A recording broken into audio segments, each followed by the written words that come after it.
بسم الله الرحمن الرحیم. به درس بعدی خوش آمدین. constraints. درسی که امروز ما شما مطالعه میکنیم بابت از constraints یا محدودیت هایی که در DFD ما شما نشون میدیم. خب constraints specify the conditions or restrictions that need to be satisfied over time. They allow adding new rules or modifying existing ones. Constraints can appear in all three models of the object-oriented. Now, what is constraint? Constraint در حقیقت عبارت از محدودیت‌های شرایط یا کاندیشن هایی که شما بالای یک دیتا وضع میکنید در زمان، در گذشت زمان. و اونا مثلا خود کانسترینت قوانین نشان میده که بالای یک دیتا وقتی وضع میشه چه قانون باید پیشگیری کنه تا اینکه بتونه اون دیتا تغییر حالت کنه. ما میتونیم در کانسترینت ها که از توسط مثلا چی نشان داده میشه، مثلا اینجا ببینیم in object modeling the constraint define relationship between objects. خب constraint یا محدودیت عبارتی از رابطه میان دو object نشان میده. They may also be defined relationship between two different values that an object may take at different times. و همچنان عبارت از رابطه میان دو قیمت نشان میده که یک object در زمانه متفاوت رو میگیره. ایده ما شما همچنان constraint گفته میتونیم. In dynamic modeling the constraint define the relationship between states and events of different objects. خب در dynamic modeling هست constraint یا محدودیت چی هست؟ عبارت از رابطه میان state صفات، خصوصیات و events و کارکردهای یا عملکردهای object می باشه. و در اخیر ما شما داریم functional modeling. Functional modeling در functional modeling constraint چی هست؟ The constraint define the restrictions on the transformation and computation. خب شرایط یا محدودیتی که شما وضع میکنین بالای عملی های حسابی. مثلا هر نوع عملیاتی که شما در یک سیستم انجام میدید، مثلا از قبیل ترانزکشن باشه، از قبیل برداشت پول باشه یا ذخیره پول باشه، از قبیل فروشات باشه، از قبیل خرید یک جنس باشه در یک سیستم، شما وقتی شرایط یا محدودیت‌های وضع میکنین اونها رو ما شما چی یاد میکنیم؟ کانسترینت یاد میکنیم. خب چه قسم کانسترینت نشون میدیم؟ A constraint is rendered as a string within braces. خب میان دو قوس ما شما کانسترینت یا شرطی که وضع میکنین شما نشون میکنین. خب مثلا این شکل متوجه باشین. ببینید the following figure shows a portion of DFD for computing the salary of employees of the company that has decided to give incentives to all employees of sales department and increment the salary of all employees of HRD. ببینید خیلی ساده است. مثلا در شرکت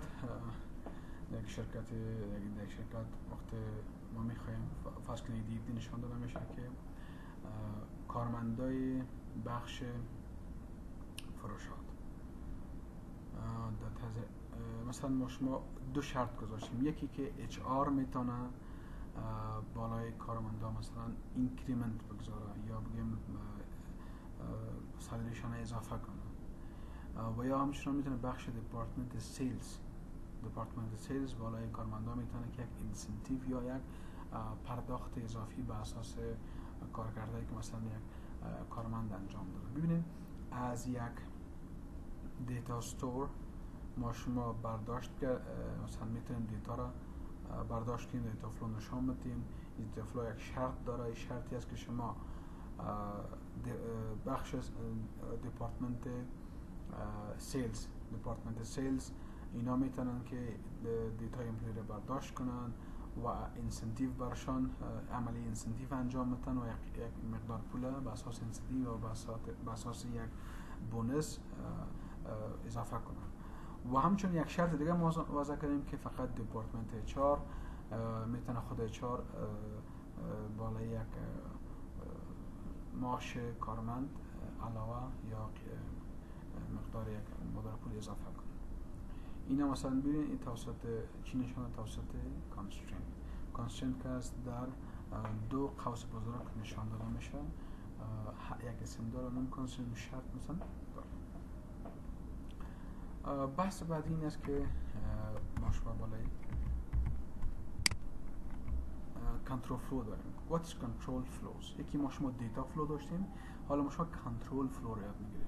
What is control flow? A process may be associated with certain Boolean value is evaluated only if value is true. Though it is not a direct input to the process, these Boolean values are called controls. خب قیمت های بولیان، قیمت های بولیان یعنی true false. هر زمان که قیمت true باشه یا true باشه و قابل ارزیابی باشه، قابل اجرا باشه، اینا مستقیما با یک پروسس ارتباط نمیشه، اینپوت مستقیم به پروسس نیست و این قیمت های بولیان ما شما چی یاد میگیریم؟ کنترل فلو یاد میگیریم. یا ممکن true باشه یا ممکن false باشه. چه قسم نشان میتیم کنترل فلو؟ کنترل flows are represented by a dotted arc. توسط یک خط یا یک خط منحنی که نقطه‌ای باشه ما شما اینو نشان میتیم. به طور مثال در دیاگرام ببینید، مثلا در اینجا ما شما یک قیمت تقسیم شما وارد میکنین، عملیه تقسیم انجام میتین، شرط میگذارین، یک پروسه دیگر انجام میگیرین که test that the device result is not zero. قیمت چی نباشه؟ صفر نباشه. اگر صفر نبود اوکی شد، بعد از این قیمت تقسیم بالای زی انجام شد، در غیر از این قیمت تقسیم انجام نشد. The following figure represents a DFD for arithmetic division. این مثلا DFD رو متوجه باشین، یک عملیه تقسیم انجام میده. The divisor is tested for non-zero. قیمتایی که صفر نباشه. If it is not zero, the control flow K has a value true, and subsequently the divide process computes the quotient and the remainder. خب ببینین عملیه حسابی است که مثلا اگر قیمتی که شما وارد میکنین اگر چی نباشه، صفر نباشه، در صورتی که صفر نباشه قابل تقسیم باشه، در غیر صورت قابل تقسیم نباشه. در زمانی که قیمت بولیان ترو شد، ای ارزیابی میشه، قابل اجرا میشه، غیر از قابل اجرا نیست. اینمی خطی که نقطه‌ای است یا ما شما چی یاد میکنیم؟ عبارت از دیتا فلو یاد میکنیم. در دیتا فلو ما شما چندین لول داریم. In software engineering, DFD data flow diagram can be drawn to represent the system of different levels of the abstraction. خب هر لول که از abstraction یا خلاص بودن نشان میده. در هر لول که از ما شما سیستم مشتق گیری میکنیم، اختصار گیری میکنیم. Higher level DVs are partitioned to low levels, hacking more information and functional elements. In DFD, levels of DFD are numbered as 0, 1, 2 or beyond. شما میتونید که مثلا لول های DFD را به لول 0 و 1 و 2 سیر. Here you will see mainly 3 levels in DFD in the data flow diagram, which are 0 level DFD, 1 level DFD, 2 level DFD. خب ببینید هر لول که از چی کار انجام میده؟ فانکشنالیتی سیستم بیشتر و مشخصتر و واضحتر و به طور اختصار مختصر واضح میسازه هر لول.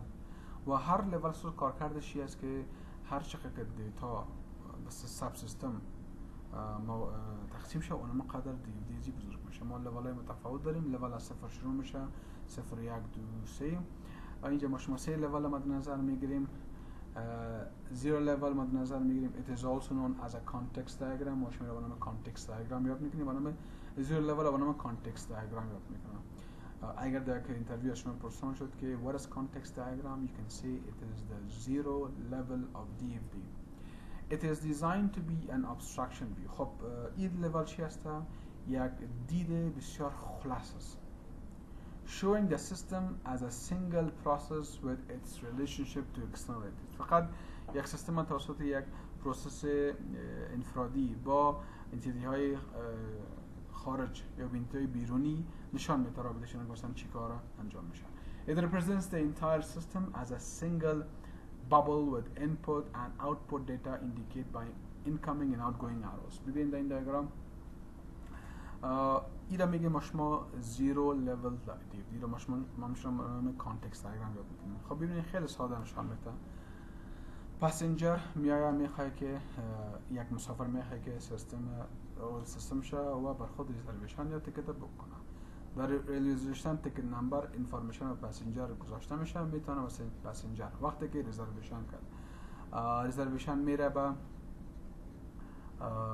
ادمین میره و ادمین دوباره از طریق سیستم تیکت اینفورمیشن به پاسنجر روانه میکنه. در این میان اگر پسنجر تیکت کنسل کرد، در این صورت ادمین کس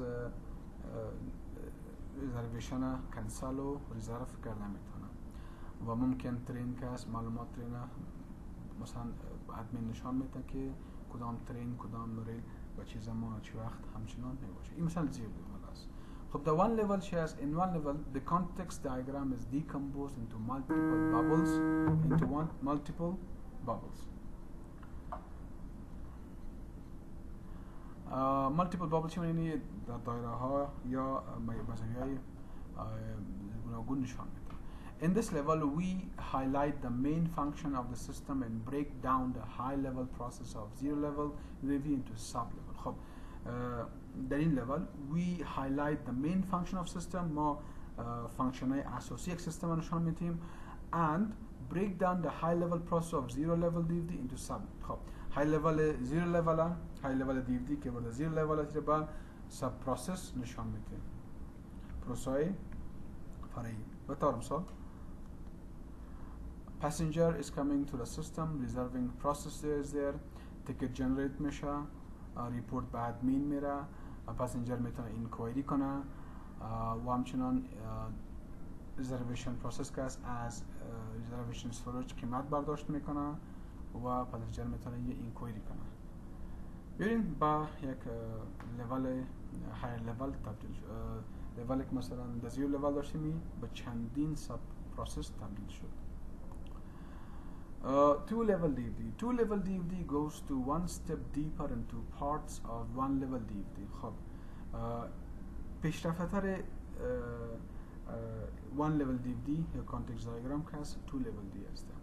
It can be used to plan or record a specific necessary details about the system. خب میتونیم که مثلا ریکاردهای مشخص و ضروریه که به طور دیتیل نشان بدیم که یک سیستم با روز عملی انجام میده. این ما شما در two level DFD نشان بدیم. مثلا ببینید پروسسور خیلی آل دیدیم و خیلی بزرگتر و وسیع‌تر شد. از قبل پسنجر ریزرویشن پروسس داره، ریزرویشن پروسس ما کویری پروسس داریم که ریپورت هم می‌بینیم، ریزرویشن می‌بینیم. خود ریزرویشن پروسس که از بالا پروسس سرچینگ انجام میده و بعد از سرچینگ پروسس ما شما کانفرمیشن پروسس داریم، ویتینگ پروسس داریم و امثال هم تمام دیاگرام مثلا این دو لول است. Now the question is, what is the advantage and disadvantage of DFD? The advantage and disadvantage of DFD. DFDs depict the boundaries of a system and hence are helpful in portraying the relationship between the external objects and process within the system. خب DFD چی را نشان میده؟ Boundaries of the system. سرحدهای یک سیستم مثلا به کدام سرحد باشه. و رابطه میان پروسه ها و آبجکت های یک سیستم نشان میده. این DFD رو کار انجام میده. دیسادوانتیج است که DFD وقت زمانگیر است. که ما شما از یک DFD بسازیم، این زمانگیر است و بیشتر ممکن برای کارهای عملی وقت قابل استفاده نباشه. DFD they help the users to have knowledge about the system. خب واضح است که با یوزر میتونیم مشتری ما مثلا توسط DFD واضح کنیم که سیستم ما چی کار انجام بده. DFDs do not provide any information about the time dependent behavior. خب DFD دیگه چی نشان نمیده که مشکلی است که عملیه هایی که یا کارکردهای یا فانکشن هایی که به اساس تایم دیپندنت یا به اساس وابسته به زمان است که چقدر مدت زمان در بر میگیره. مثلا یک بوک کردن یک تیکت طیاره چقدر زمان در بر میگیره توسط DFD نشان داده نمیشه. Okay. They do not specify when the transformation. خب زمان نشان نمیده که چه وقت ترانسفورمیشن یا تغییرات وارد دیتا وارد میشه، این انجام میشه زمانش مشخص نمیسازه. Number 3. The graphical representation serves as a blueprint for the programmers to develop. خب خیلی فایده خوب است که مثلا برای پروگرامرایی که سیستم میسازن یک بلوپرینت است، یک نقشه است. They do not throw any light on the frequency of our computation or reasons for the. خب دیگه مثلا است که یک روشنی بالای این تکرار عملیه هایی که مثلا بالای سیستم انجام میدیم یا چرا انجام میدیم واجهش چی باشه ایدم با شما نشان نمیده. DFD provide detailed information about system process, تمام پروسه سیستم از دیوتی میتونه نشان میتین، دیتیلز مکمل نشان میتین. The preparation of DVD is a complex process that needs considerable expertise. خب ساخت یک DVD نیاز به یک شخص بسیار اکسپرت، شخص بسیار مهارت در کار باشه. It is very difficult for a non-technical person to understand. برای شخصی که تکنیکی نباشه قابل درک است، لیکن بسیار مشکل. They are used as a part of the system documentation. شما DVD را می‌سازین قسمت از داکیومنت سیستمتون رو سازین. The method of preparation is subjective and leaves sample scope to the employees. خب این بود بخش advantage and disadvantage of DVD. میریم بالای بحث دیگر که بود از relationship between object model, dynamic and functional model. Object model and dynamic model and functional model are complementary to each other for complete object-oriented analysis. از زمانی که یک سیستم بر اساس object-oriented میسازیم، در اینجا object model، dynamic model و functional model هر دو اینا چی هستن؟ با دیگر complementary یا با دیگر لازم و ملزوم هستند. Object modeling develops the static structure of a system in the terms of object, thus it shows the doors of a system. خب object model چی نشان میده؟ structure static سیستم نشان میده با اساس شرایط object که مثلا چی object است و چی نوع structure static مبارزه بسازیم. Dynamic modeling develops the temporal behavior of the objects in response to the external events. It shows the sequence of the operations performed on objects. خب dynamic model چی نشان میده؟ سلسله ها یا مراتبی که عملیه ها بالای یک object انجام میشه، یا در کل بگیم وقتی ما بالای یک object عملیه ها را انجام میدیم و نمود سلسله ها و ترتیبش توسط dynamic modeling نشان میدیم. Functional modeling gives an overview of what system should do. و functional model چی نشان میده؟ در کل، در خلاص، به طور خلاص مثلا نشان میده که در کل به طور کلیات نشان میده که سیستم چی کارا باید انجام بده. اینو بود مثلا بخش رابطه های میان object modeling، dynamic modeling و functional modeling. حالا رابطه میان functional modeling و object modeling چیست؟ The four main parts of the functional model in terms of object model، چهار قسمتی که مثلا یک functional model نشویی است که اول process. The process simply imply that the methods of object need to be implemented. خب کدام عملیه ها بالای عملیه ها object باید تطبیق شود. و دوم actors. Actors are the object in the object. خب اکتار عبارت از خود object ها هست. او را نشان داده میتونه data store. These are either objects in the object model or attributes object. یا میتونه که خود object باشه، مثلا در یک دیتابیس تیبل کس یک object است، یا میتونه اتریبیوت آف باشه، مثلا کالمایی که در تیبل نشسته میکنیم و همچنین یک object میتونه باشه. What is data flow? Data flows to or from actors represent operations on or by objects. Data flows to or from data stores represent queries or updates. خب data flow جریان دیتا را از اکتور با object، اکتورها با پروسه ها نشان میده. خود data flow ممکن کویری ها باشه، ممکن اپدیت ها باشه. Now what is functional model and dynamic رابطه میان اینجا چی هست؟ The dynamic model states when the operations are performed. خب چه وقت باید اپریشن انجام شه، زمانش نشان میده. While the functional model states how they are performed. functional model چی نشان میده که چه وقت باید انجام شه، زمانی که پارامترهای درست به آنها چی باشه وارد شه. As actors are active objects and dynamic model has to specify when it acts. خب اکتورهای عبارت از active object چی معنی؟ یعنی یا قیمت تولید شده را، دیتای تولید شده به سیستم میگذارن من این اینپوت، و یکی از سیستم دیتای تولید شده را به دست میارن. اینا dynamic model چی کار انجام میده؟ The dynamic model has to specify when it acts. چه وقت اینمی اکتورها باید کار انجام بده. مثلا اکتور یک کاستمر است، این چه وقت باید در سیستم وارد شه و چه وقت در سیستمی مثلا پس سیستم ای ترک بگه، مثلا لاگین و لاگ اوت چه مثلا. The data source are passive objects and they only respond to updates and queries. خب در اینجا دیتا استور چی هست؟ عبارت از passive object، object هایی که مثلا خودشان چی هستن؟ دیتا رو در خود ذخیره میکنن، کدام عملیه رو انجام نمیدن، فقط کویری رو چی میکنن؟ خود ذخیره میکنن. Therefore, the dynamic one need not to be specified when they act. رفرنس هایی که مثلا در این بخش شما میتونید مطالعه کنید، میتونید به صفحه وبسایت توتوریال پوینت بروید و در اینجا بالای لینک و تمام دیتیل بیشتر به شما دیده میتونید. و یکی شما به کتاب راجر اسپرسمن برین، سافت انجینیرینگ ای پرکتیشنر اپروچ، شما میتونید مراجعه کنید. بحثی که مجموعی داشتیم انشاءالله تمام اینو در اون کتاب و در این لینک وبسایت به شما با طور واضح بیشتر و بیشتر میباشه. انشاءالله میتونید از این مطالعه کنید. با امید اینکه صحت سلامت باشین. درس ما تمام شد. انشاءالله تا لکچر بعدی شما را به خداوند ممنون میسپارم. السلام علیکم و رحمت الله و برکاته.